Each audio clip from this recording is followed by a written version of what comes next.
الانبیاء والمرسلین اما بعد فاعوذ باللہ من الشیطان الرجیم بسم اللہ الرحمن الرحیم یا ایھا النبی انا ارسلناک شاہدا ومبشرا ونذیرا صدق اللہ المولانا العظیم وصدق رسولہ النبی الکریم ان اللہ وملائکتہ یصلون علی النبی یا ایھا الذین آمنوا صلوا علیہ وسلموا تسلیما اللہم صلی علی سیدنا مولانا محمد وعلی آل سیدنا مولانا محمد مبارک وسلم وصلی علیہ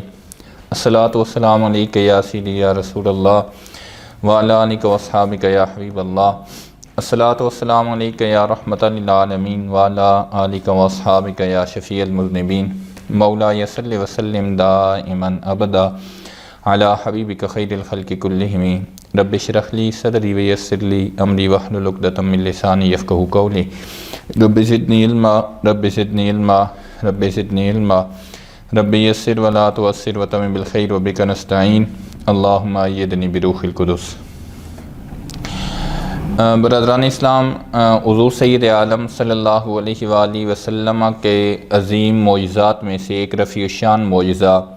امور غیبیت سے اپنے صحابہ کرام رضوان اللہ تعالی علیہم اجمعین کو بالتفصیل آگاہ کرنا ہے۔ قاضی ایاز مالکی رحمۃ اللہ علیہ نے شفا شریف میں یہ فرمایا ہے کہ اس موضوع سے متعلق جو حدیث ہیں وہ اپنی کثرت میں سمندر کی طرح ہیں جس کی تہ کو کوئی نہیں پہنچ سکتا۔ تو سب سے پہلے حضرت حذیفہ بن یمان رضی اللہ تعالیٰ عنہ کی حدیث پاک پیش کی جاتی ہے کہ ان کا لقب صاحب سر رسول اللہ صلی اللہ علیہ وآلہ وسلم تھا۔ انہوں نے یہ حدیث پاک بیان کی ہے جس کو سنن ابی داؤد میں بیان کیا گیا ہے کہ ایک روز حضور سید عالم صلی اللہ علیہ وآلہ وسلم خطبہ ارشاد فرمانے کے لیے تشریف فرما ہوئے کھڑے ہوئے تو نبی کریم صلی اللہ علیہ وآلہ وسلم نے قیامت تک وقوع پذیر ہونے والے تمام واقعات کا ذکر فرمایا۔ ان کو جس نے یاد رکھا اور جس نے بھلا دیا اس نے بھلا دیا۔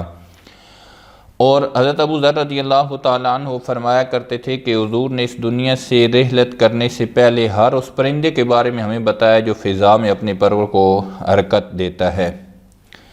پھر فتح مکہ کے بارے میں حضور سید عالم صلی اللہ علیہ وآلہ وسلم نے اپنے صحابہ کو پہلے بتا دیا کہ جو امور وقوع پذیر ہونے والے تھے ان کی اطلاع حضور سید عالم صلی اللہ علیہ وآلہ وسلم نے پہلے دی تھی۔ تو پھر حضور فرمایا کرتے تھے کہ ھذا الذی قلت لکم، جب وہ واقعہ سامنے آتا تو آپ فرماتے کہ یہی وہ چیز تھی جو میں تمہیں بیان کرتا تھا۔ مختلف فتوحات کی خبریں بھی حضور سید عالم صلی اللہ علیہ وآلہ وسلم نے ارشاد فرمائی تھیں، اور اسی طریقے سے صحابہ کرام رضوان اللہ تعالی علیہم اجمعین کے دور کے بعد یزید کے زمانے میں جو واقعات پیش آنے تھے کہ وہ کیسے مدینہ طیبہ پر چڑھائی کرے گا، مسجد نبوی شریف 3 دن تک نہ اذان ہوئی نہ اس میں اقامت ہوئی، اس کے بارے میں بھی حضور سید عالم صلی اللہ علیہ وآلہ وسلم نے پہلے ارشاد فرما دیا۔ اور امت مسلمہ کے درمیان جو اختلاف اور انتشار رونما ہونا تھا اس کے بارے میں بھی سرکار دو عالم صلی اللہ علیہ وآلہ وسلم نے یہ ارشاد فرما دیا کہ میری امت 73 فرقوں میں بٹ جائے گی اور 72 فرقے جہنم کا ایندھن بنیں گے، صرف ایک فرقہ کو نجات ہوگی۔ امام بخاری رحمۃ اللہ تعالی علیہ نے یہ حضرت جابر رضی اللہ تعالیٰ عنہ سے روایت کیا کہ حضور سید عالم صلی اللہ علیہ وآلہ وسلم نے ارشاد فرمایا کہ فقر و فاقہ کی یہ تلخیاں جن سے تم آج دوچار ہو وہ قصہ ماضی بن جائیں گی۔ اور پھر آگے اپنی امت کو متنبی بھی فرمایا کہ اگرچہ آج تم فقر و افلاس سے دوچار ہو لیکن اس زمانے سے جس میں ہر چیز کی فراوانی ہوگی آج تم بہتر ہو، کیونکہ وہ رزق جس میں ضروریات پوری ہو سکیں اس کثرت رزق سے بہت بہتر ہے جو انسان کو اللہ تعالیٰ کی یاد سے غافل کر دے اور تمہارے دل دماغ کو بھی تھکا دے اور بدن کو بھی تھکا دے۔ حضرت ام المومنین حضرت زینب رضی اللہ تعالی عنہا سے شیخین رحمہم اللہ نے یہ روایت کیا ہے کہ حضور سید عالم صلی اللہ علیہ وآلہ وسلم نے ارشاد فرمایا کہ اہل عرب کے لیے ہلاکت ہے اس شر سے جو اب بالکل قریب آ پہنچا ہے۔ تو اس کی میں بھی جو مستقبل کی خبریں تھیں ان کے بارے میں بتا دیا گیا، اور حضور سید عالم صلی اللہ علیہ وآلہ وسلم نے یہ بھی ارشاد فرما دیا کہ بنو امیہ بادشاہ بنیں گے اور حضرت امیر معاویہ رضی اللہ تعالیٰ عنہ والی بنیں گے۔ پھر حضور نے حضرت امیر معاویہ رضی اللہ تعالیٰ عنہ کو وصیت فرمائی کہ جب تم والی بنو تو لوگوں کے ساتھ عدل اور نرمی سے پیش آنا۔ پھر ایک مرتبہ ارشاد فرمایا کہ جب تم برسر اقتدار آؤ تو لوگوں کے ساتھ حلم و بردباری کا سلوک کرنا۔ تو حضرت امیر معاویہ رضی اللہ تعالیٰ عنہ کہا کرتے تھے کہ اپنے بارے میں یہ حکم جب میں نے آقا کریم صلی اللہ علیہ وآلہ وسلم سے سنا تو مجھے یہ امید لگ گئی کہ ایک دن ضرور میں حکومت تک پہنچ جاؤں گا۔ اور ایک حدیث پاک میں ایک روایت میں یہ بھی بیان کیا گیا کہ جب ابو العاص کی اولاد کی تعداد 40 یا 30 کو پہنچے گی تو وہ دین میں فتنہ و فساد پیدا کر دیں گے اور اللہ کے مال کو آپس میں یکے بعد دیگرے بانٹتے رہیں گے۔ تو یہ جو بنو امیہ کے بعد والے لوگ تھے انہوں نے جو کچھ کرنا تھا اس کی خبر حضور سید عالم صلی اللہ علیہ وآلہ وسلم نے پہلے عطا فرمائی۔ اور بنو عباس کے اقتدار کے بارے میں بھی حضور سید عالم صلی اللہ علیہ وآلہ وسلم نے پہلے بتا دیا۔ ایک روز حضرت فاروق اعظم رضی اللہ تعالیٰ عنہ کی ملاقات جب حضرت ابو ذر رضی اللہ تعالیٰ عنہ سے ہوئی تو حضرت ابو ذر رضی اللہ تعالیٰ عنہ کا انہوں نے ہاتھ پکڑا اور اسے خوب بھینچا۔ تو انہوں نے کہا کہ دا یدی یا کفل الفتنت، کہ اے فتنہ کے دروازے کے کفل میرے ہاتھ کو چھوڑ دیں۔ تو آپ نے پوچھا کہ یہ کیا ہے؟ تو انہوں نے بتایا کہ ایک دفعہ آپ آئے حضور سید عالم صلی اللہ علیہ وآلہ وسلم کی مجلس میں تو آپ پیچھے بیٹھ گئے، تو سرکار دو عالم صلی اللہ علیہ وآلہ وسلم نے ارشاد فرمایا کہ تم میں اس وقت تک فتنہ و فساد برپا نہیں ہوگا جب تک یہ شخص تم میں موجود رہے گا، یعنی حضرت عمر رضی اللہ تعالیٰ عنہ کے بارے میں فرمایا۔ اور حضرت حذیفہ رضی اللہ تعالیٰ عنہ وہ حاضر تھے، تو آپ نے حضرت فاروق اعظم رضی اللہ تعالیٰ عنہ کے پوچھنے پر فرمایا کہ امیر المومنین آپ کو اس فتنہ سے کوئی نقصان نہیں پہنچے گا کیونکہ آپ کے درمیان اور اس فتنہ کے درمیان ایک دروازہ ہے جو بند ہے۔ تو حضرت عمر رضی اللہ تعالیٰ عنہ نے پوچھا کہ کیا وہ دروازہ کھولا جائے گا یا توڑا جائے گا؟ تو آپ نے جواب دیا توڑا جائے گا۔ تو حضرت فاروق اعظم رضی اللہ تعالیٰ عنہ نے فرمایا تو پھر تو وہ دروازہ کبھی بند نہیں ہو سکے گا۔ کسی نے حضرت حذیفہ رضی اللہ تعالیٰ عنہ سے پوچھا کہ وہ دروازہ کون ہے؟ تو آپ نے بتایا کہ وہ حضرت عمر رضی اللہ تعالیٰ عنہ ہیں۔ تو حضرت عمر رضی اللہ تعالیٰ عنہ کے بعد حضرت عثمان غنی رضی اللہ تعالیٰ عنہ کے بارے میں بھی سرکار دو عالم صلی اللہ علیہ وآلہ وسلم نے یہ اطلاع دی کہ انہو یقتل وہو یقرأ فی المصحف، کہ آپ کو اس دوران شہید کیے جائے گا کہ جب آپ قرآن حکیم کی تلاوت کر رہے ہوں گے۔ اور بالکل اسی طریقے سے ہوا کہ حضرت عثمان غنی رضی اللہ تعالیٰ عنہ جب آیت کریمہ فَسَيَكْفِيكَهُمُ اللَّهُ تلاوت کر رہے تھے تو اس وقت آپ کو شہید کیا گیا اور اس آیت پر آپ کے خون کے قطرے گرے۔ اور حضرت حذیفہ رضی اللہ تعالیٰ عنہ سے یہ بھی منقول ہے کہ آپ نے فرمایا سب سے پہلا فتنہ قتل عثمان ہے اور سب سے آخری فتنہ دجال ہے۔ اسی طریقے سے حضرت سیدنا علی المرتضیٰ شیر خدا رضی اللہ تعالیٰ عنہ اور حضرت زبیر رضی اللہ تعالیٰ عنہما کے بارے میں بھی سرکار دو عالم صلی اللہ علیہ وآلہ وسلم نے ایک دفعہ ارشاد فرمایا کہ سرکار دو عالم صلی اللہ علیہ وآلہ وسلم نے حضرت سیدنا علی المرتضیٰ شیر خدا رضی اللہ تعالیٰ عنہ سے پوچھا کہ اے علی کیا تم زبیر سے محبت کرتے ہو؟ انہوں نے عرض کی کہ یا رسول اللہ میں ایسے کیوں نہ محبت کروں، ایک وہ میری پھپھی حضرت صفیہ کا بیٹا ہے اور دوسرا ہمارا دین ایک ہے۔ پھر یہی سوال حضرت زبیر رضی اللہ تعالیٰ عنہ سے کیا گیا تو انہوں نے عرض کی کہ ان سے کیوں نہ محبت کروں، وہ میرے ماموں کا لڑکا ہے اور ہمارا دین ایک ہے۔ تو حضور سید عالم صلی اللہ علیہ وآلہ وسلم نے ارشاد فرمایا اے زبیر تم ان کے ساتھ لڑائی کرو گے اور اس وقت تم ظالم ہوگے۔ پھر ایک جنگ میں جب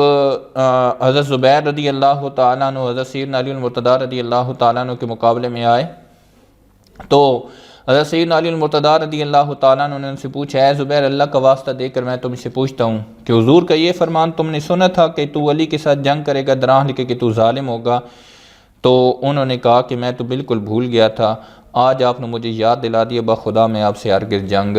نہیں کروں گا۔ تو وہ اس طریقے سے وہ میدان جنگ سے نکل گئے، اور پھر بعد میں صلح کی بھی کوشش کی، لیکن وہ صلح کی کوشش ناکام ہو گئی، تو آپ دور چلے گئے، وادی صبا میں پہنچے، وہاں آرام کر رہے تھے کہ ابن جرموز نے حضرت زبیر رضی اللہ تعالی عنہ کو شہید کر دیا۔ حضرت سیدنا علی المرتضیٰ رضی اللہ تعالیٰ عنہ کو تک جب یہ خبر پہنچی تو آپ نے فرمایا کہ میں گواہی دیتا ہوں کہ میں نے سرکار دو عالم صلی اللہ علیہ وآلہ وسلم کو یہ فرماتے سنا کہ جو زبیر کو قتل کرے گا وہ جہنم کا ایندھن بنے گا۔ اور اسی طریقے سے ایک شخص جس کا نام قزمان تھا، اس کے بارے میں بھی سرکار دو عالم صلی اللہ علیہ وآلہ وسلم نے ارشاد فرمایا کہ انہ من اہل النار، کہ یہ دوزخی ہے۔ یہ بہت زیادہ بہادر شخص تھا، لیکن جنگوں میں یہ شریک اترا، لیکن ایک مرتبہ شدید زخمی ہوا تو درد کی شدت برداشت نہ کر سکا تو خودکشی کر لی۔ تو اس وقت سرکار دو عالم صلی اللہ علیہ وآلہ وسلم نے ارشاد فرمایا کہ بسا اوقات کسی فاجر و فاسق سے بھی اللہ تعالیٰ اپنے دین کی تائید کروا دیتا ہے۔ پھر حضور سید عالم صلی اللہ علیہ وآلہ وسلم نے حضرت فاطمہ الزہراء رضی اللہ تعالیٰ عنہا کے بارے میں ارشاد فرمایا کہ میری بیٹی فاطمہ مجھ سے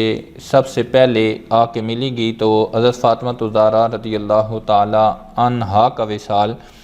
حضور سید عالم صلی اللہ علیہ وآلہ وسلم سے 6 ماہ کے بعد ہوا۔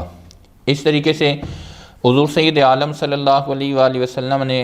حضرت اویس کرنی رضی اللہ تعالیٰ عنہ کے بارے میں بھی خبر دی تھی کہ جس میں آپ نے یہ ارشاد فرمایا تھا کہ انہوں نے اگرچہ اس حدیث پاک میں یہ ذکر ہے کہ حضرت اویس کرنی رضی اللہ تعالیٰ عنہ اگرچہ عہد رسالت پایا تھا، لیکن اپنی والدہ کی خدمت کو انہوں نے ترجیح دی اور حضور کی زیارت سے محروم رہے۔ تو سرکار دو عالم صلی اللہ علیہ وآلہ وسلم نے جو فرمایا وہ یہ تھا کہ تمہارے پاس اویس بن عامر آئے گا، اس کے ساتھ یمن کے کئی اور لوگ ہیں، اس کا تعلق قبیلہ مراد سے ہے، اس کا وطن کرن ہے جو یمن کا ایک علاقہ ہے، اور اس کا سارا جسم برس کی وجہ سے سفید ہو گیا تھا، اور اللہ تعالیٰ سے دعا مانگی تو پھر سارا جسم جو ہے وہ ٹھیک ہو گیا، صرف ایک درہم کے برابر ایک سفید داغ باقی رہا۔ یہ دعا کی تھی تاکہ اس کو دیکھ کر اس مہربانی کا شکر ادا کرتا رہوں، یہ ان کی دعا تھی، تو اسی طریقے سے ہوا۔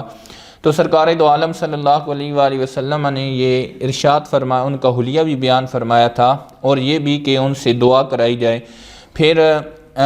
ایک موقع پر، حج کے موقع پر، حضرت فاروق اعظم رضی اللہ تعالیٰ عنہ کی شہادت سے پہلے آپ پہاڑ پر کھڑے ہوئے اور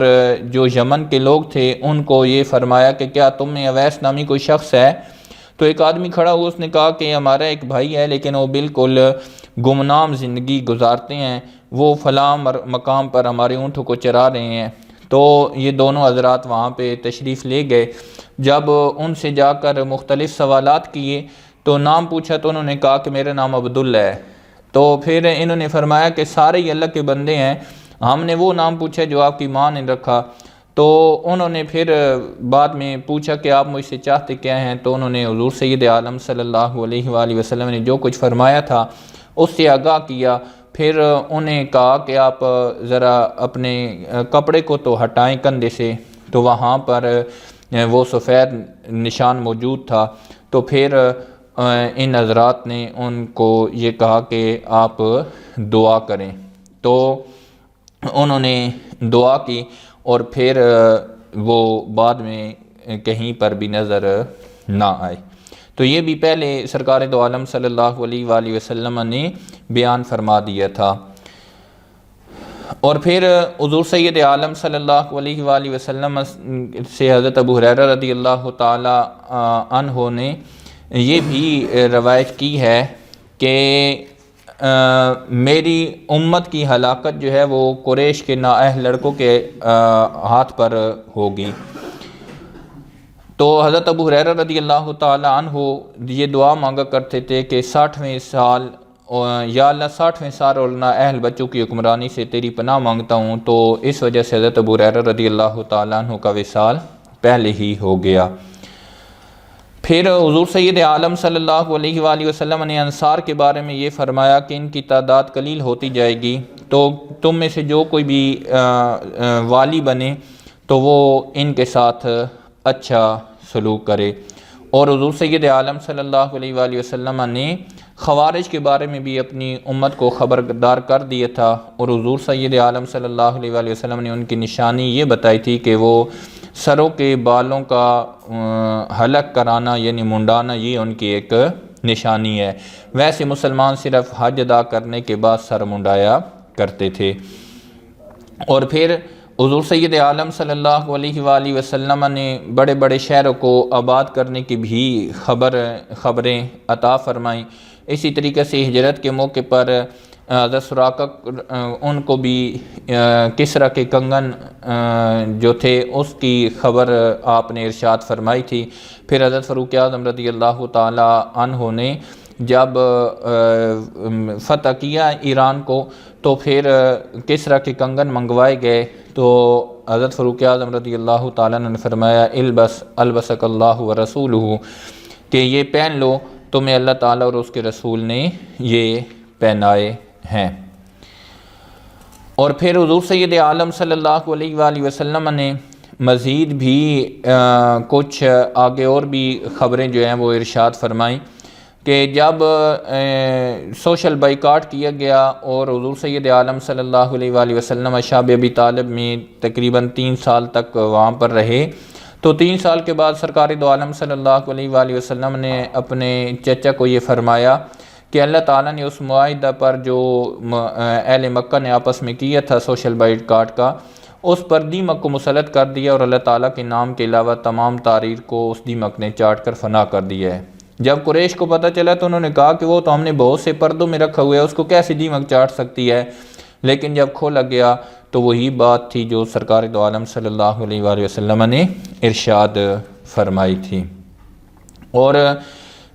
اس کے علاوہ حضور سید عالم صلی اللہ علیہ وآلہ وسلم نے ایک اور شخص کے بارے میں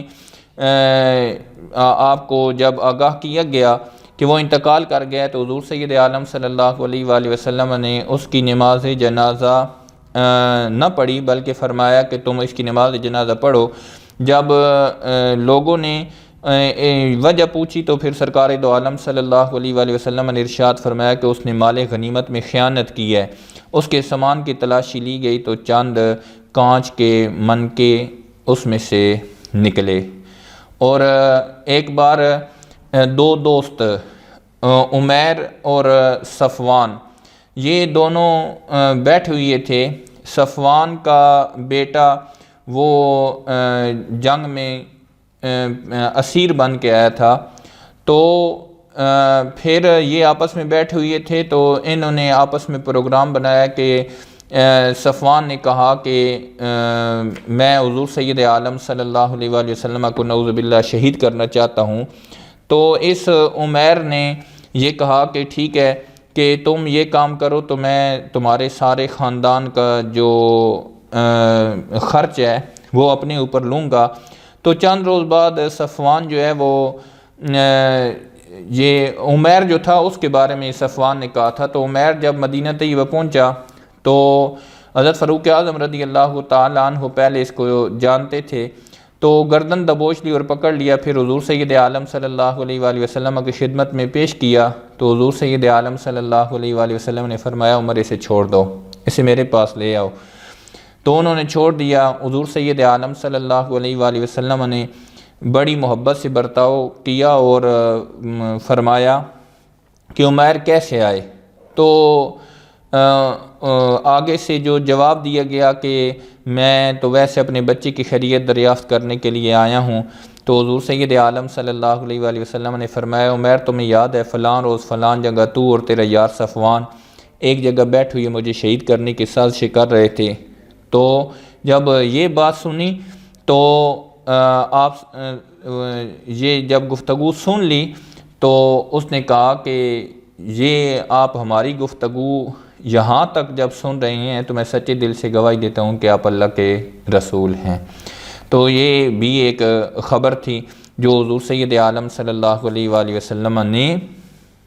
پہلے ہی عطا فرمائی تھی۔ اور اسی طریقے سے حضرت امام حسن رضی اللہ تعالیٰ عنہ کے بارے میں فرمایا تھا کہ میرا یہ بیٹا سردار ہے اور اللہ تعالیٰ اس کی وجہ سے مسلمانوں کے 2 بڑے گروہوں میں صلح کرا دے گا۔ اور حضرت سعد بن وقاص رضی اللہ تعالیٰ عنہ ایک دفعہ بیمار ہوئے تو حضور سید عالم صلی اللہ علیہ وآلہ وسلم ان کی عیادت کے لیے تشریف لے گئے، تو اس وقت انہوں نے وصیت کے بارے میں جب سوال کیا تو سرکار دو عالم صلی اللہ علیہ وآلہ وسلم نے فرمایا کہ الثلث والثلث کثیر، ان کے تیسرے حصے کی وصیت درست ہے اور یہ بھی بہت زیادہ ہے۔ پھر انہوں نے عرض کی کہ یا رسول اللہ میری زندگی ختم ہونے کے قریب ہے، تو سرکار دو عالم صلی اللہ علیہ وآلہ وسلم نے ارشاد فرمایا نہیں، تم کافی زندہ رہو گے، یہاں تک کہ بہت سی قومیں تم سے فائدہ اٹھائیں گی اور بہت سی قوموں کو آپ کی وجہ سے نقصان ہوگا۔ حضرت سعد بہت جلد شفا یاب ہو گئے اور حضرت فاروق اعظم رضی اللہ تعالیٰ عنہ کے زمانے میں آپ نے عراق فتح کیا۔ تو یہ بھی خبر جو تھی حضور سید عالم صلی اللہ علیہ وآلہ وسلم نے پہلے ارشاد فرمائی تھی۔ غزوہ موتہ کے لیے جب لشکر سرکار دو عالم صلی اللہ علیہ وآلہ وسلم نے روانہ فرمایا تو پہلے حضور سید عالم صلی اللہ علیہ وآلہ وسلم نے حضرت زید بن حارثہ رضی اللہ تعالیٰ عنہ کو پرچم عطا فرمایا اور پھر فرمایا اگر زید شہید ہو جائیں تو پھر جعفر بن ابی طالب اس لشکر کے سپہ سالار ہوں گے، اور اگر جعفر بھی شہید ہو جائیں تو پھر عبداللہ بن رواحہ ہوں گے۔ اور پھر یہ بالکل اسی طریقے سے ہی واقعات غزوہ موتہ میں پیش آئے۔ تو یہ چیزیں جو تھیں وہ حضور سید عالم صلی اللہ علیہ وآلہ وسلم نے پہلے ہی بیان فرما دی تھیں۔ اور حضرت عباس رضی اللہ تعالیٰ عنہ حضور سید عالم صلی اللہ علیہ وآلہ وسلم کے چچا غزوہ بدر میں قیدی بنے، تو حضور سید عالم صلی اللہ علیہ وآلہ وسلم کے سامنے ان سے جب مطالبہ کیا گیا فدیہ ادا کرنے کا تو انہوں نے کہا کہ میرے پاس تو کچھ بھی نہیں ہے، تو سرکار دو عالم صلی اللہ علیہ وآلہ وسلم نے ارشاد فرمایا وہ مال کہاں گیا جو تو نے اور ام فضل نے زمین میں دفن کیا تھا۔ تو پھر حضرت عباس رضی اللہ تعالیٰ عنہ نے جب یہ بات سنی تو آپ نے کہا کہ اب مجھے یقین آ گیا ہے کہ آپ اللہ کے رسول ہیں۔ اور حضرت ابن عباس رضی اللہ تعالیٰ عنہ نے یہ بتایا کہ ان کی والدہ ام فضل یہ بتایا کرتی تھیں کہ وہ ایک بار حضور سید عالم صلی اللہ علیہ وآلہ وسلم کے پاس سے گزری تو آپ نے ارشاد فرمایا کہ تیرے شکم میں بیٹا ہے تو جب وہ پیدا ہو تو میرے پاس لے آنا۔ حضرت ام فضل فرماتی ہیں جب میرا بیٹا پیدا ہوا تو میں لے کر حضور سید عالم صلی اللہ علیہ وآلہ وسلم کی خدمت اقدس میں حاضر ہوئی۔ آپ صلی اللہ علیہ وآلہ وسلم نے دائیں کان میں اذان دی، بائیں میں تکبیر کہی اور اپنا لعاب دہن بطور گھٹی کے ڈالا اور نام عبداللہ رکھا، اور پھر ارشاد فرمایا اذهبی بأبی الخلفاء کہ یہ خلیفوں کا باپ ایسے لے جاؤ۔ تو اس طریقے سے یعنی سرکار دو عالم صلی اللہ علیہ وآلہ وسلم نے پہلے خبر ارشاد فرما دی تھی، بلکہ بعض روایات میں آتا ہے کہ حضور سید عالم صلی اللہ علیہ وآلہ وسلم نے نام بھی بتایا کہ صفاح اور مادی وغیرہ ہوں گے۔ اور حضرت عبداللہ بن عباس رضی اللہ تعالی عنہ کے بارے میں ایک اور چیز بھی ہے کہ ایک بار حضرت عباس رضی اللہ تعالیٰ نے حضور سید عالم صلی اللہ علیہ وآلہ وسلم کی خدمت اقدس میں ان کو بھیجا۔ جب وہ حاضر خدمت ہوئی تو سرکار دو عالم صلی اللہ علیہ وآلہ وسلم کسی سے گفتگو فرما رہے تھے تو وہ واپس چلے گئے، تو حضرت عباس رضی اللہ تعالیٰ عنہ نے بعد میں آ کر گزارش کی تو سرکار دو عالم صلی اللہ علیہ وآلہ وسلم نے ارشاد فرمایا وہ شخص جس کے ساتھ میں گفتگو کر رہا تھا وہ جبرائیل تھے، اور آپ کا بیٹا اس وقت تک وفات نہیں پائے گا جب تک اس کی بینائی ضائع نہ ہو جائے اور آپ کے بیٹے کو علم عطا کیا جائے گا۔ یعنی ادھر حضرت ابن عباس رضی اللہ تعالیٰ عنہ نے حضرت جبریل امین علیہ السلام کی زیارت بھی کی تھی، اور جس وقت حضرت ابن عباس پاس سے گزرے تو حضرت جبریل امین علیہ السلام نے عرض کی یا رسول اللہ انہوں نے کتنے سفید کپڑے پہنے ہوئے ہیں، اگر ان کی زندگی ہوئی تو ان کی اولاد حکمران بنے گی، اور اگر مجھے سلام دیتے تو میں ان کے سلام کا جواب ضرور دیتا۔ تو یہ بھی خبر پہلے دی گئی تھی۔ اسی طریقے سے غزوہ بدر میں نوفل بن حارث قیدی بنا لیے گئے۔ نوفل نے عرض کی کہ میرے پاس تو بالکل کچھ بھی نہیں ہے کہ میں فدیہ ادا کروں، تو حضور سید عالم صلی اللہ علیہ وآلہ وسلم نے ارشاد فرمایا جو جدہ میں چھپا کر رکھا ہوا ہے وہ کیا ہے، تو انہوں نے پھر کلمہ پڑھا کہ میں گواہی دیتا ہوں کہ آپ اللہ کے سچے رسول ہیں۔ اور اسی طریقے سے حضرت عمار بن یاسر رضی اللہ تعالیٰ عنہ کے بارے میں بھی سرکار دو عالم صلی اللہ علیہ وآلہ وسلم نے خبر دی کہ انہیں کس طریقے سے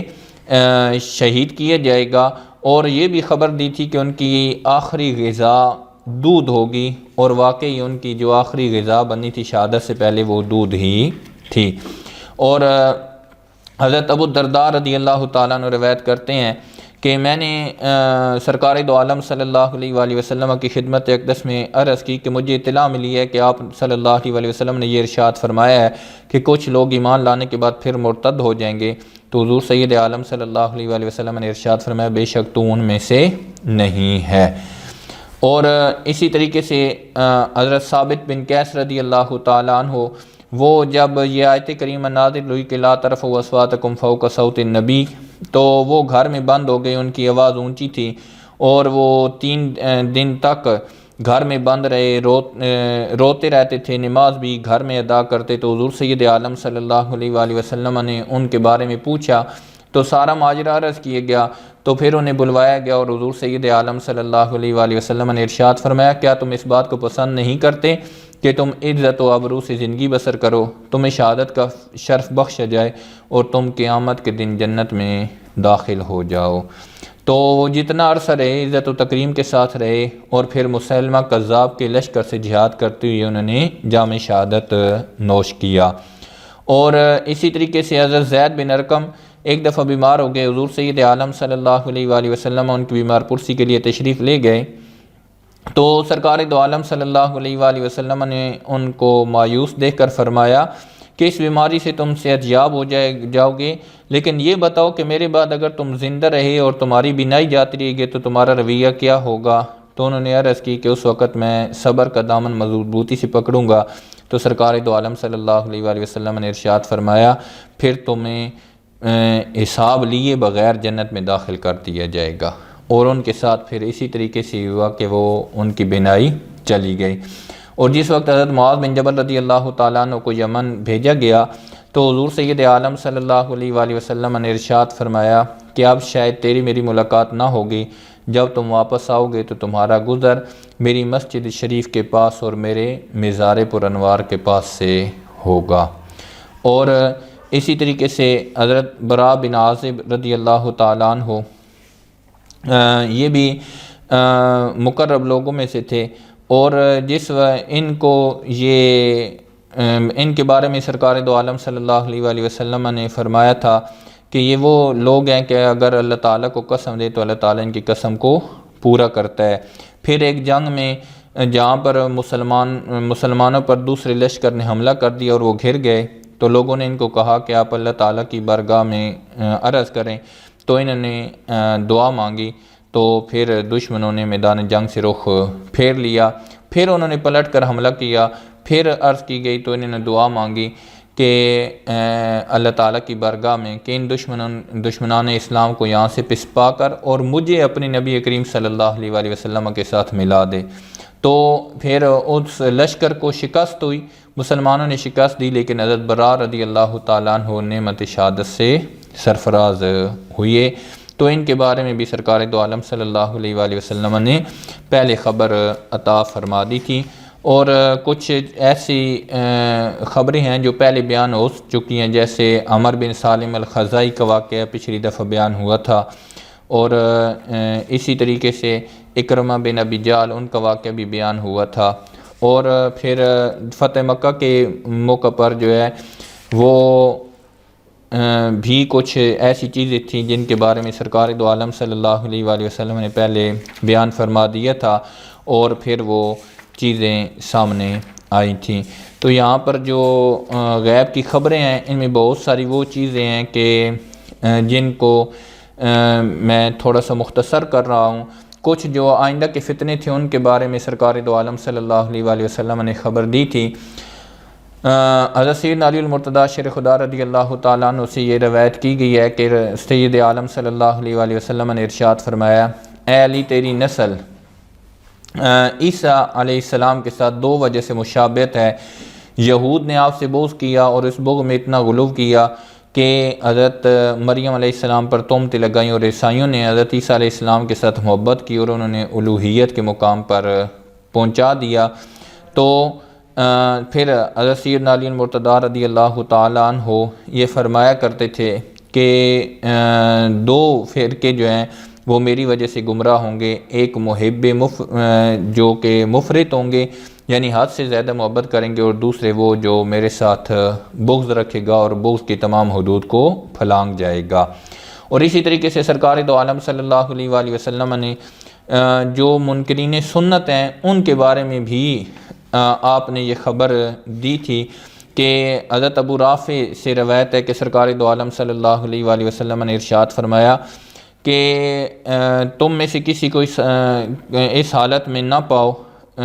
میں تم میں سے کسی کو اس حالت میں نہ پاؤں کہ وہ پلنگ پر تکیے لگائے بیٹھا ہو، اس کے سامنے میرے احکام کو پیش کیے جائے اور وہ کہے میں اس چیز کو نہیں جانتا، جو کتاب اللہ میں پائیں گے اس کی اطاعت کریں گے، یعنی گویا حدیث نبویہ کو وہ شخص قابل اتباع نہیں سمجھے گا۔ تو یہ منکرین سنت کے بارے میں پہلے خبر دے دی گئی، اور جو بے پردگی کا ہونا تھا، فتنہ آنا تھا، اس کے بارے میں بھی حضور سید عالم صلی اللہ علیہ وآلہ وسلم نے پہلے خبر دی کہ دو دوزخی گروہ ہوں گے، ان میں سے ایک گروہ ان عورتوں کا ہوگا جنہوں نے لباس پہنا ہوگا، پھر بھی وہ ننگی ہوں گی، ناز نخرے سے کبھی ادھر جھکیں گی کبھی ادھر، ان کے سروں کے بالوں کا ایک گچھا ہوگا جو بختی اونٹ کی کوہان سے مشابہت رکھتا ہوگا۔ تو یہ جو اخبار غیبیہ تھیں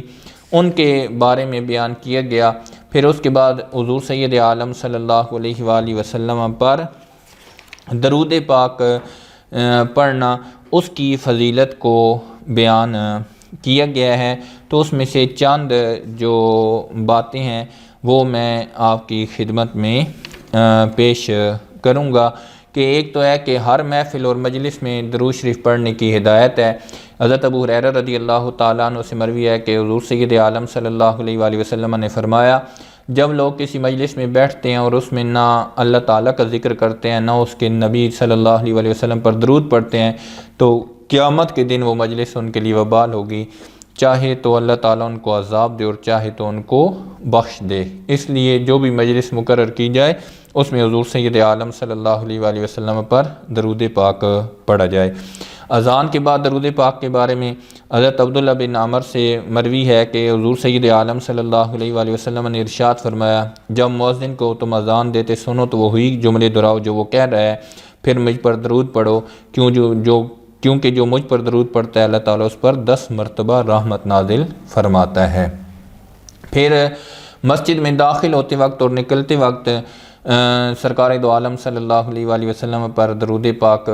پڑھنا چاہیے، جیسے حضرت عبداللہ بن حسن رضی اللہ تعالیٰ عنہ اپنی والدہ مائدہ فاطمہ بن حسین رضی اللہ تعالیٰ عنہ سے اور وہ اپنی دادی صاحبہ حضرت خاتون جنت رضی اللہ تعالیٰ عنہ سے روایت کرتی ہیں کہ سرکار دو عالم صلی اللہ علیہ وآلہ وسلم نے ارشاد فرمایا جب کوئی شخص مسجد میں داخل ہو تو مجھ پر درود بھیجے، پھر دعا کرے اللہ تعالیٰ میرے گناہوں کو معاف فرما دے اور میرے لیے اپنے رحمت کے دروازے کھول دے، اور جب مسجد سے نکلے تو مجھ پر درود بھیجے اور پھر یہ دعا مانگے اے اللہ تعالیٰ میرے گناہوں کو معاف فرما دے اور میرے لیے اپنے فضل کے دروازے کھول دے۔ تو یہ مسجد سے داخل ہوتے اور نکلتے وقت درود پاک پڑھنے کے بارے میں بھی حدیث پاک میں بیان ہوا ہے۔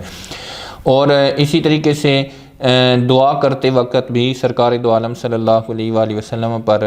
درود پاک پڑھنا۔ ایک مرتبہ شیخین کریمین سرکار دو عالم صلی اللہ علیہ وآلہ وسلم کے ساتھ تشریف فرما تھے، تو حضرت عبداللہ فرماتے ہیں کہ میں نماز سے فارغ ہو کر بیٹھا تو میں نے اللہ تعالیٰ کی ثنا کی، پھر میں نے درود پاک پڑھا، پھر اپنے لیے دعا مانگنے لگا تو حضور سید عالم صلی اللہ علیہ وآلہ وسلم نے فرمایا اب مانگ تجھے عطا کیا جائے گا۔ تو یہ یعنی دعا سے پہلے اور بعد جو درود پاک ہے دعا کے بعد دعا سے پہلے اس کے بارے میں بھی یہ روایت موجود ہے۔ اور پھر حضور سید عالم صلی اللہ علیہ وآلہ وسلم کے اسم گرامی لیتے وقت، لکھتے وقت، سنتے وقت اور اذان کے وقت درود پاک پڑھنا یہ بھی یہاں پر بیان ہوا ہے کہ حضرت سفیان بن عیینہ فرماتے ہیں کہ خلف نے بیان کیا ہے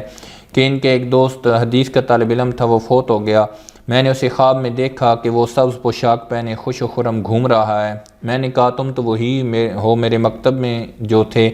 اس نے کہا میں وہی ہوں۔ تو میں نے پوچھا یہ کیا حال بنا رکھا ہے؟ اس نے کہا میری یہ عادت تھی، جہاں محمد رسول اللہ صلی اللہ علیہ وسلم کا نامی لکھتا وہاں درود شریف بھی لکھتا تھا۔ تو پھر یہ جو کچھ تو دیکھ رہا ہے میرے رب نے مجھے اس عمل کا بدلہ دیا ہے۔ تو یہ یعنی اگر درود پاک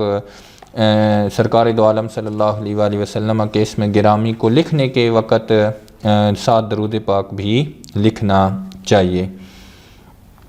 اور پھر حضور سید عالم صلی اللہ علیہ وآلہ وسلم نے ارشاد فرمایا کہ اس کی ناک خاک آلود ہو جس کے سامنے میرا ذکر کیے گا اور اس نے مجھ پر درود شریف نہیں پڑھا۔ تو یہ یعنی آپ کا اسم گرامی جب ذکر کیا جائے تو پھر بھی درود پاک پڑھا جائے۔ تو یہ درود پاک پھر آگے ہے کہ تشہد میں حضور سید عالم صلی اللہ علیہ وآلہ وسلم پر سلام بھیجنا السلام علیکہ ایھا النبی کے ساتھ۔ اب کیا درود شریف پڑھنا فرض ہے یا واجب؟ تو جمہور علماء کے نزدیک درود شریف کا کم سے کم عمر میں ایک مرتبہ پڑھنا فرض ہے، لیکن دوسری احادیث جن میں درود نہ پڑھنے والے پر بہت سی وعیدیں منقول ہیں، یعنی حضور اقدس صلی اللہ علیہ وآلہ وسلم کا نام پاک آنے پر درود شریف نہ پڑھنے والا بخیل ہے، ظالم ہے، بدبخت ہے، ایسے شخص کے لیے جبریل امین نے ہلاکت کی دعا فرمائی اور حضور سید عالم صلی اللہ علیہ وآلہ وسلم نے آمین فرمائی۔ اس لیے علماء فرماتے ہیں کہ جب بھی حضور سید عالم صلی اللہ علیہ وآلہ وسلم کا نامی ذکر کیا جائے تو اس کو سن کر حضور سید عالم صلی اللہ علیہ وآلہ وسلم پر ہر مرتبہ درود پڑھنا واجب ہے۔ اور پھر آپ کے اسم گرامی کے ساتھ سیدنا کا لفظ بڑھا دینا یہ بھی مستحب ہے کہ یہ لفظ ادب کے لیے بڑھا دیا جائے۔ اور پھر مختلف جو درود پاک ہیں آگے وہ بھی بیان ہوئے ہیں، اور جو فرشتے ہیں یہ بھی بیان ہوا ہے کہ فرشتے حضور سید عالم صلی اللہ علیہ وآلہ وسلم کی خدمت اقدس میں سلام پہنچاتے ہیں اور حضور سید عالم صلی اللہ علیہ وآلہ وسلم اس کا جواب بھی آپ عطا فرماتے ہیں، اور دور سے ہو یا نزدیک سے حضور سید عالم صلی اللہ علیہ وآلہ وسلم آپ کے لیے دور و نزدیک میں کوئی فرق نہیں ہے۔ پھر جو آگے مختلف سیغے ہیں درود پاک کے وہ بھی بیان ہوئی ہیں کہ کن کن الفاظ کے ساتھ درود پاک پڑھا جائے، اور جو حضور سید عالم صلی اللہ علیہ وآلہ وسلم پر درود پاک نہیں پڑھتا اس کے بارے میں بھی جو وعید ہے وہ پیچھے بھی ذکر ہوئی ہے اور یہاں پر بھی وہی وعید ذکر ہوئی ہے۔ اللہ تعالیٰ میں سید عالم صلی اللہ علیہ وآلہ وسلم پر زیادہ سے زیادہ درود پاک پڑھنے کی توفیق عطا فرمائے۔ اور پھر اس کے بعد آگے کچھ اور حقوق بھی بیان کیے گئے ہیں، جن میں سے ایک حق یہ ہے کہ سرکار دو عالم صلی اللہ علیہ وآلہ وسلم کی نبوت اور رسالت پر ایمان لے آنا، فآمنوا باللہ ورسولہ۔ اور اسی طریقے سے ہے کہ انا ارسلناک شاہدا ومبشرا ونذیرا لتؤمنوا باللہ ورسولہ، اس میں بھی ایمان کا حکم ہے۔ تو سب سے پہلا حق تو یہ ہے کہ حضور سید عالم صلی اللہ علیہ وآلہ وسلم کی نبوت اور رسالت پر ایمان لایا جائے، اور دوسری چیز یہ ہے کہ حضور سید عالم صلی اللہ علیہ وآلہ وسلم کے ہر فرمان کی اطاعت کی جائے، اور آپ کے یعنی اطاعت بھی کی جائے اور اس کی اور آپ کی اتباع بھی کی جائے۔ اب اطاعت اور اتباع میں کیا فرق ہے؟ تو اصول فقہ کی ایک کتاب علامہ ابو الحسن آمدی کی ہے، انہوں نے یہ اطاعت کا مفہوم بیان کیا ہے کہ جب کوئی شخص کسی دوسرے کی تعظیم و اکرام کے باعث بعین ہی اس کے فعل کی طرح کوئی فعل کرے تو کہتے ہیں کہ یہ شخص فلاں کا مطیع ہے۔ اور اتباع سے کیا مراد ہے؟ تو اتباع سے مراد یہ ہے کہ ہم حضور سید عالم صلی اللہ علیہ وآلہ وسلم کے اقوال پر اس طرح عمل کریں جیسے ان اقوال کا تقاضا اور منش ہے، اور حضور سید عالم صلی اللہ علیہ وآلہ وسلم کے افعال کو اس طرح ادا کریں جس طرح حضور سید عالم صلی اللہ علیہ وآلہ وسلم نے ادا فرمائے ہیں۔ تو یعنی جو اطاعت ہے اس کا تعلق قول کے ساتھ ہوگا اور اتباع کا تعلق قول اور فعل دونوں کے ساتھ ہوگا۔ اور پھر حضور سید عالم صلی اللہ علیہ وآلہ وسلم نے جن چیزوں کو منع فرمایا ہے ان سے بھی رکنا ضروری ہے۔ حضرت مقدام کی روایت ہے جس میں یہ جملہ ہے کہ کان کھول کر سن لو، جس چیز کو اللہ تعالیٰ کے رسول مکرم صلی اللہ علیہ وآلہ وسلم نے حرام کیا وہ اسی طرح حرام ہے جس طرح کسی چیز کو اللہ تعالیٰ نے حرام کیا ہے۔ اور پھر ایک اور حق یہ ہے کہ حضور سید عالم صلی اللہ علیہ وآلہ وسلم سے محبت کی جائے کہ لا یؤمن احدکم حتی اکون احب الیہ من والدی وولدی والناس اجمعین، حدیث پاک ہے کہ حضور سید عالم صلی اللہ علیہ وآلہ وسلم نے ارشاد فرمایا تم میں سے کوئی بھی سچا مومن نہیں بن سکتا جب تک میں اس کے نزدیک اپنی اولاد، اپنے والدین، تمام لوگوں سے زیادہ محبوب نہ ہو جاؤں۔ اور پھر حضور سید عالم صلی اللہ علیہ وآلہ وسلم سے محبت کی جائے تو اس کا اجر کیا ہے کہ ایک صحابی رضی اللہ تعالیٰ عنہ حاضر خدمت ہوئی اور عرض کی کہ قیامت کب برپا ہوگی؟ حضور سید عالم صلی اللہ علیہ وآلہ وسلم نے ارشاد فرمایا کیا تیار کر رکھا ہے؟ تو انہوں نے عرض کی کہ زیادہ نفلی نماز روزے یا صدقات تو نہیں ہیں لیکن لیکن یحب اللہ و رسولہ، البتہ میں اللہ تعالیٰ سے اور اس کے رسول مکرم صلی اللہ علیہ وآلہ وسلم سے محبت کرتا ہوں۔ تو سرکار دو عالم صلی اللہ علیہ وآلہ وسلم نے ارشاد فرمایا انت مع من احببت، کہ تیرا حشر اس کے ساتھ ہوگا جس سے تو محبت کرتا ہے۔ اور ایک اور روایت میں ہے کہ حضور سید عالم صلی اللہ علیہ وآلہ وسلم نے حسنین کریمین رضی اللہ تعالیٰ عنہما کا ہاتھ پکڑا اور فرمایا جو میرے ساتھ محبت کرتا ہے اور ان دونوں بچوں سے محبت کرتا ہے اور ان کے والد اور والدہ ماجدہ سے محبت کرتا ہے وہ قیامت کے دن میرے ساتھ ہوگا۔ تو یہاں پر بھی یہ انسان جو سرکار دو عالم صلی اللہ علیہ وآلہ وسلم اور اہل بیت اطہار سے مودت اور محبت کرتا ہے تو وہ آخرت میں حضور سید عالم صلی اللہ علیہ وآلہ وسلم کی رفاقت سے سرفراز ہوگا۔ تو یہ تو ہو گیا کہ جو محبت ہے اس کا اجر کیا ملے گا۔ اور صحابہ کرام رضوان اللہ تعالیٰ علیہم اجمعین کس طریقے سے حضور سید عالم صلی اللہ علیہ وآلہ وسلم سے محبت کا اظہار کیا کرتے تھے، تو حضرت عمر رضی اللہ تعالیٰ عنہ آپ کی بھی وہ روایت موجود ہے کہ پہلے آپ نے عرض کی تھی لیکن پھر بعد میں یہ عرض کی کہ میں تمام چیزوں سے زیادہ حضور سید عالم صلی اللہ علیہ وآلہ وسلم کو محبوب رکھتا ہوں۔ اب جو محبت کرتا ہے اس کی نشانیاں کیا ہیں؟ تو اس کی نشانی پہلی یہ ہے کہ وہ اطاعت کرے گا، فرمانبرداری کرے گا کہ قل ان کنتم تحبون اللہ فاتبعونی یحببکم اللہ، کہ اگر بندہ حضور سید عالم صلی اللہ علیہ وآلہ وسلم کی اتباع کرے گا تو پھر اسے اللہ تعالیٰ کی محبت نصیب ہوگی۔ اس طریقے سے وہ اپنی خواہش نفس پر شریعت کے احکام کو مقدم رکھے گا اور حضور سید عالم صلی اللہ علیہ وآلہ وسلم کی پیروی میں وہ لوگوں سے بغض نہ رکھے گا کہ سرکار دو عالم صلی اللہ علیہ وآلہ وسلم آپ لوگوں کو معاف فرماتے تھے تو وہ بھی معاف کر دے گا، اور وہ ذکر حضور سید عالم صلی اللہ علیہ وآلہ وسلم کا زیادہ کرے گا کہ من احب شیئا اکثر ذکرہ، سرکار دو عالم صلی اللہ علیہ وآلہ وسلم کا جو ذکر ہے وہ زیادہ کرے گا کیونکہ یہ بھی ایک محبت کی نشانی ہے۔ پھر حضور سید عالم صلی اللہ علیہ وآلہ وسلم کی تعظیم میں اور توقیر کو وہ ہمیشہ پیش نظر رکھے گا جو محبت کرنے والا ہے، اور وہ حضور سید عالم صلی اللہ علیہ وآلہ وسلم کی محبوب چیزوں کو بھی محبوب رکھے گا۔ حضور سید عالم صلی اللہ علیہ وآلہ وسلم نے جس طریقے سے اہل بیت صحابہ کرام مہاجرین و انصار سے محبت کی تو وہ بھی ان سے اسی طریقے سے محبت رکھے گا۔ حسنین کریمین رضی اللہ تعالیٰ عنہما سے بھی وہ اسی طریقے سے محبت رکھے گا، اور صحابہ کرام کے بارے میں کسی قسم کی گفتگو نہیں کرے گا کیونکہ حضور سید عالم صلی اللہ علیہ وآلہ وسلم نے ارشاد فرمایا، یہ ترمذی شریف کی حدیث پاک ہے کہ لوگوں میرے صحابہ کے بارے میں اللہ سے ڈرو، میرے بعد ان کو طعن و تشنیع کا ہدف نہ بنانا۔ جو میرے صحابہ سے محبت کرتا ہے وہ میری محبت کی وجہ سے ان سے محبت کرتا ہے، اور جو ان سے بغض رکھتا ہے وہ مجھ سے بغض کے باعث ان سے بغض رکھتا ہے۔ پس جو انہیں اذیت پہنچاتا ہے وہ مجھے اذیت پہنچاتا ہے، جو مجھے اذیت پہنچاتا ہے وہ اللہ تعالیٰ کو اذیت پہنچاتا ہے، اور جو اللہ تعالیٰ کو اذیت پہنچاتا ہے اللہ تعالیٰ اسے جلدی ہلاک کر دے گا۔ پھر سرکار دو عالم صلی اللہ علیہ وآلہ وسلم نے اپنی لخت جگر حضرت سیدۃ النساء کے بارے میں فرمایا کہ فاطمہ میرے جگر کا ٹکڑا ہے، جو چیز اسے غضبناک کرتی ہے وہ مجھے بھی غضبناک کرتی ہے۔ اور پھر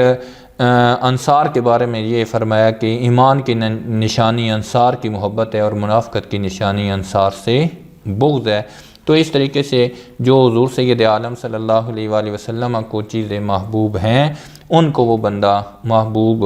رکھے گا۔ اور پھر حضور سید عالم صلی اللہ علیہ وآلہ وسلم کی محبت کی ایک اور علامت یہ ہے کہ وہ سنت رسول صلی اللہ علیہ وآلہ وسلم کو محبوب رکھے گا۔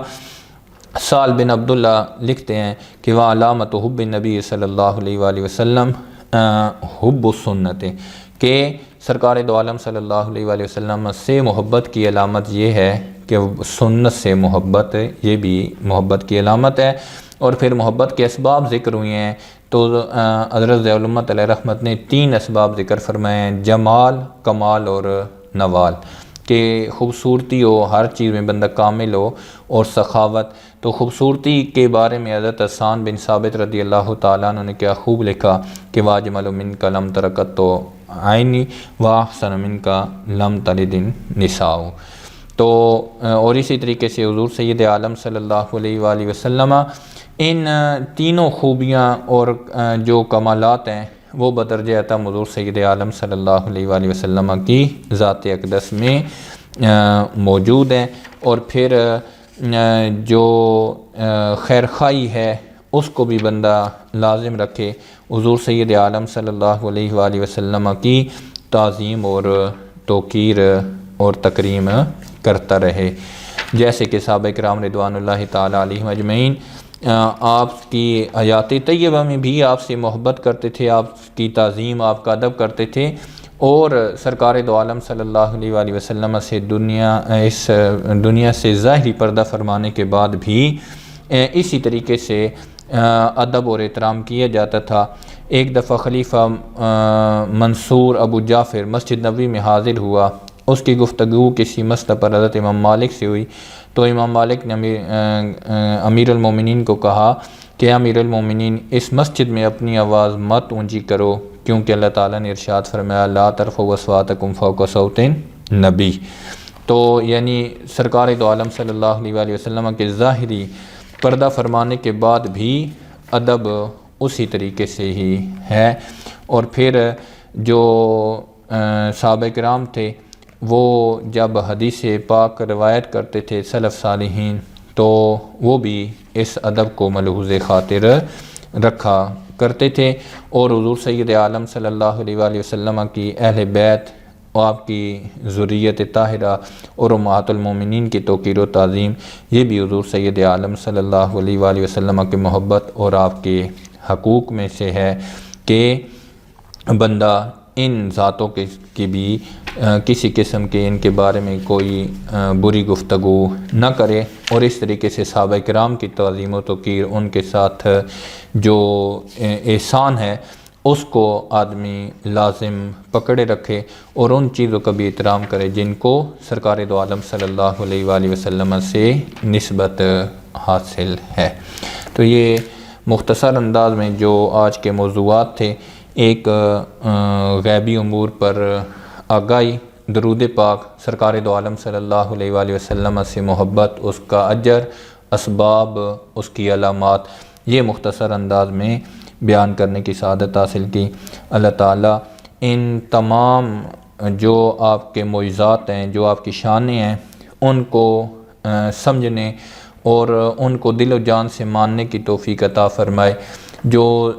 سرکار دو عالم صلی اللہ علیہ وآلہ وسلم پر درود پاک پڑھنے کی سعادت ہے وہ زیادہ سے زیادہ میں اللہ تعالیٰ نصیب رکھے، اور سرکار دو عالم صلی اللہ علیہ وآلہ وسلم کی تعظیم، آپ کے جتنے نسبت کے افراد ہیں یا جو آپ کی نسبت کی چیزیں ہیں، آپ کے شہر پاک، ان تمام کا ادب اور تعظیم کرنے کی توفیق عطا فرمائے۔ وما علیہ الا البلاغ۔